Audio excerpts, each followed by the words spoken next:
आप सभी एटम्स से तो वाकिफ होंगे ही। अगर आप हमारे सब्सक्राइबर हैं तो आपको पता होगा कि एटम्स क्या होते हैं, और जो नए हैं आप हमारे एटम सीरीज को देख सकते हैं और चैनल को सब्सक्राइब कीजिए ताकि कोई और वीडियो आपसे मिस ना हो।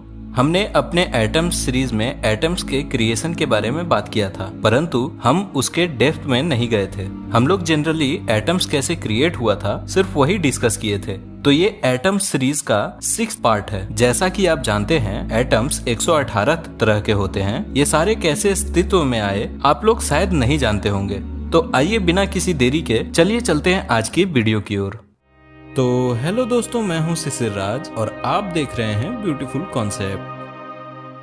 तो गाइज, अगर मैं आप लोगों से पूछूं कि एटम्स कहां से आए तो आप लोगों का क्या जवाब होगा? कमेंट सेक्शन में जरूर बताइए। आप में से ज्यादातर लोग बोलेंगे न्यूक्लियर फ्यूजन के वजह से एटम्स का क्रिएशन होता है। तो आप सही हैं, परंतु पूरी तरह नहीं। कुछ एटम्स भले ही न्यूक्लियर फ्यूजन के वजह से उत्पन्न हुए होंगे, परंतु ज्यादातर नहीं। तो आइए मिलकर पता लगाते हैं कि एटम्स आए कहां से और एटम्स इतने प्रकार के क्यों हैं ब्रह्मांड में। सबसे पहले एटम्स का क्रिएशन बिग बैंग के दौरान हुआ था। बिग बैंग के तुरंत बाद एक फेज आया जिस फेज को हम न्यूक्लियोसिंथेसिस कहते हैं। अगर आप हमारे पुराने व्यूअर होंगे तो आपको बिग बैंग न्यूक्लियोसिंथेसिस के बारे में पता होगा, क्योंकि मैंने अपने चैनल पे पहले ही डिस्कस कर रखा है इस टॉपिक को।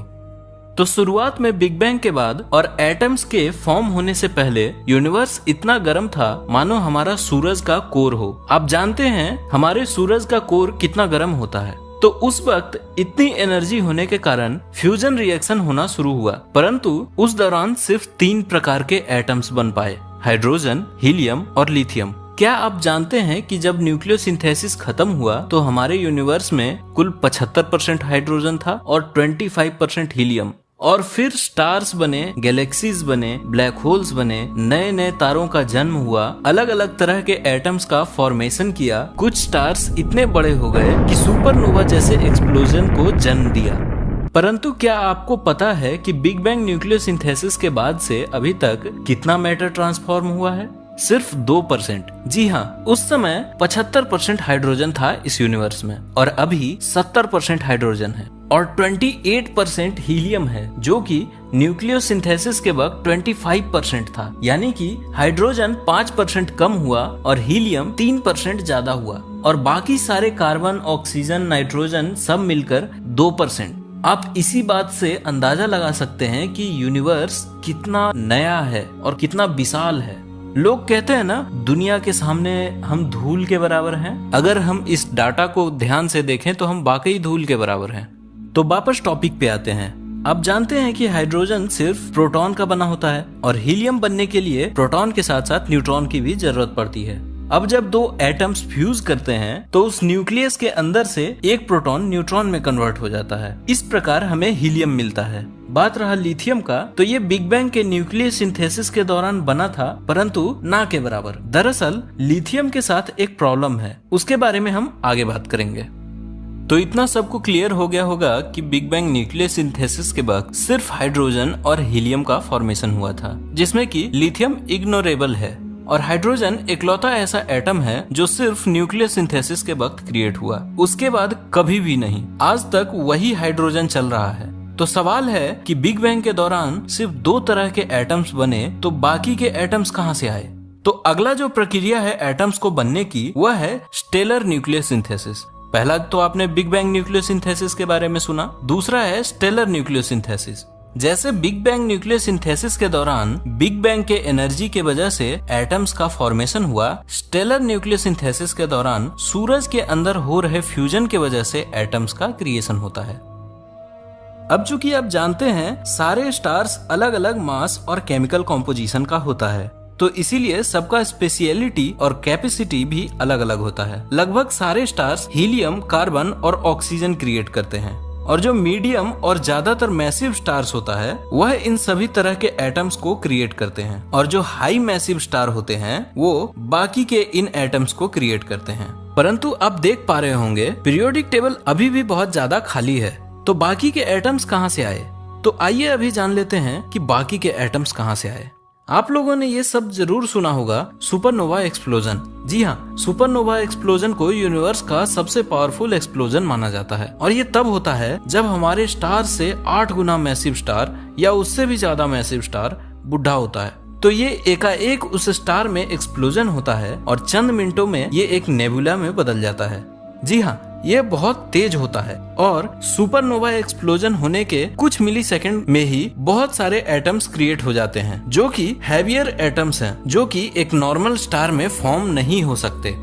अब ये बताइए कि इतना कुछ हो गया, big bang, nuclear synthesis, stellar synthesis और सुपरनोवा, फिर भी सिर्फ इतने सारे एटम्स ही क्रिएट हुए, तो बाकी का एटम्स कहाँ से आया? तो एटम्स को क्रिएट करने का जो अगला तरीका है वह है कॉस्मिक रे फ्यूजन। आप में से बहुत से लोग ऐसे होंगे जो कि सुपरनोवा तक की स्टोरी जानते होंगे, परंतु ये कुछ नया है। अब एक चीज समझिए कि पिछले तीनों प्रोसेस के दौरान आपको ज्यादातर एटम्स मिल गए, परंतु लिथियम, बेरिलियम, बोरोन ये आपको नहीं मिले। इसका कारण क्या है? इसका कारण ये है कि अभी तक जो सारे प्रोसेस हुए, सारे में फ्यूजन के दौरान एटम्स क्रिएट हुए, परंतु लिथियम, बेरिलियम और बोरोन को फ्यूजन मेथड से बनाना बहुत मुश्किल है। तो ये जो कॉस्मिक रे फ्यूजन है, ये होता क्या है, पहले ये जान लेते हैं। तो आप जानते हैं कि स्पेस हर तरह से अलग अलग प्रकार के चार्ज पार्टिकल और आयंस से भरा हुआ है। इन सभी प्रकार के फास्ट मूविंग पार्टिकल्स, आयंस और चार्ज वगैरह को कॉस्मिक रे कहते हैं। ये ज्यादातर स्पेस में पाए जाते हैं क्योंकि हमारा एटमॉस्फेयर इनको पृथ्वी पे आने से रोक लेती है। अब हमारा एटमॉस्फेयर में कभी कभार ये पार्टिकल किसी हैवी एलिमेंट्स के न्यूक्लियस से टकरा जाता है और उस एटम के न्यूक्लियस को 2 भाग में तोड़ देता है और बाई चांस कभी कभार लिथियम, बेरिलियम और बोरोन के रूप में टूट जाता है ये एटम्स। तो अब आपको समझ में आया होगा कि लिथियम, बेरिलियम और बोरोन यूनिवर्स में कितना रेयर है और इतना रेयर क्यों है।